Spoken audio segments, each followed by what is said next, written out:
इंद्रदेव, तुम्हें किंचित भी दया नहीं आई? मेरे पुत्र पर आक्रमण, पवन पुत्र पर वार।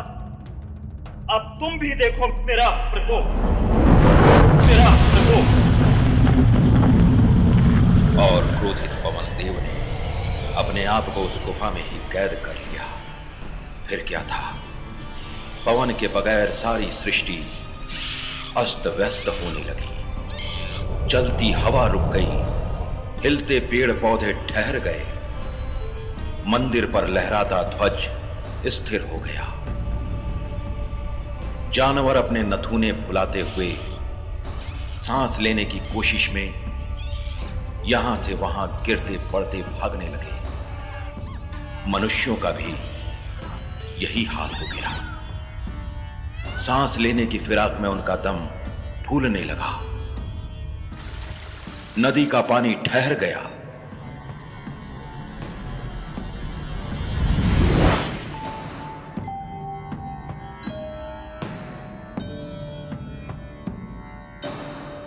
घबराए हुए इंद्रदेव ब्रह्मदेव के पास पहुंचे।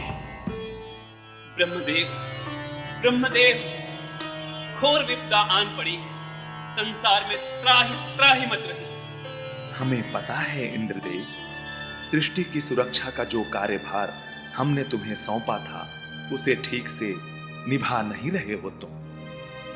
मैं तो निभा रहा हूं ब्रह्मदेव, परंतु ये सब पवन देव के कोप से हो रहा है।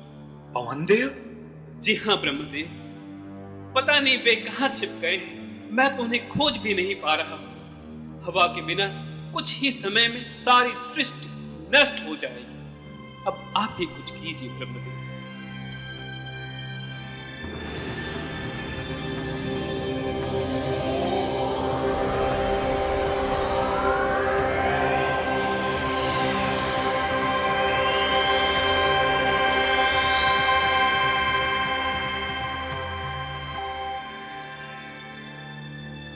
हमें ज्ञात हो गया है पवन देव कहां है। वे ऐसा क्यों कर रहे हैं, हमें वहीं जाकर पता करना होगा।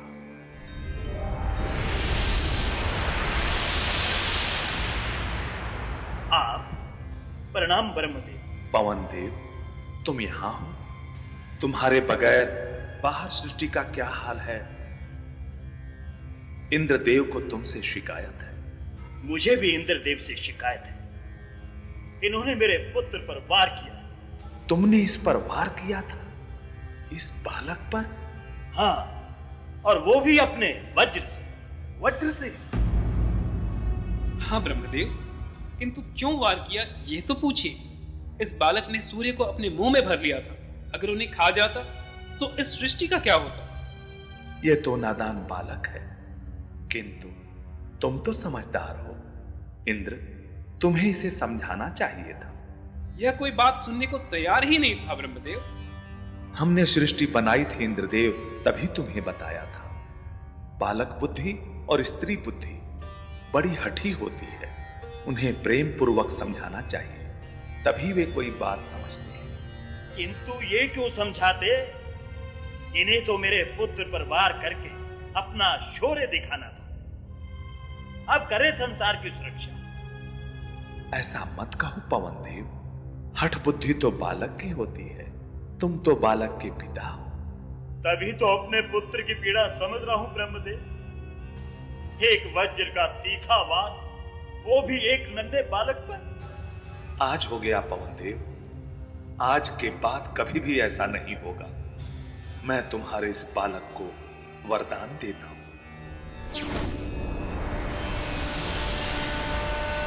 और ब्रह्मा जी ने नन्हे हनुमान को वरदान दिया कि आज के बाद हनुमान की इच्छा के बिना उन पर किसी भी शस्त्र का कोई प्रभाव नहीं।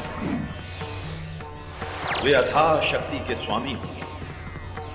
वे जब चाहें, जितनी चाहें, उतनी शक्ति अपने आप में अर्जित कर सकेंगे। वे अपने शरीर को मनचाहे आकार में परिवर्तित कर सकेंगे।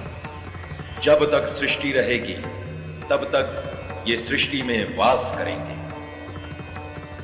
स्वयं ब्रह्मा के मुख से अपने पुत्र के लिए ये वरदान सुनकर पवन देव संतुष्ट हो गए और गुफा से बाहर आ गए।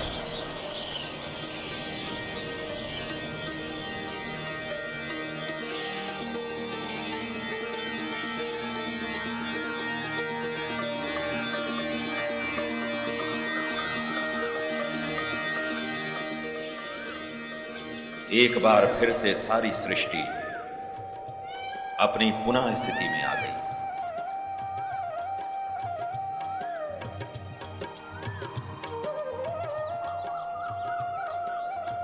ब्रह्मा जी, इंद्रदेव और अन्य देवताओं से वरदान पाने के बाद तो हनुमान जी और भी शक्तिशाली और नटखट हो गए।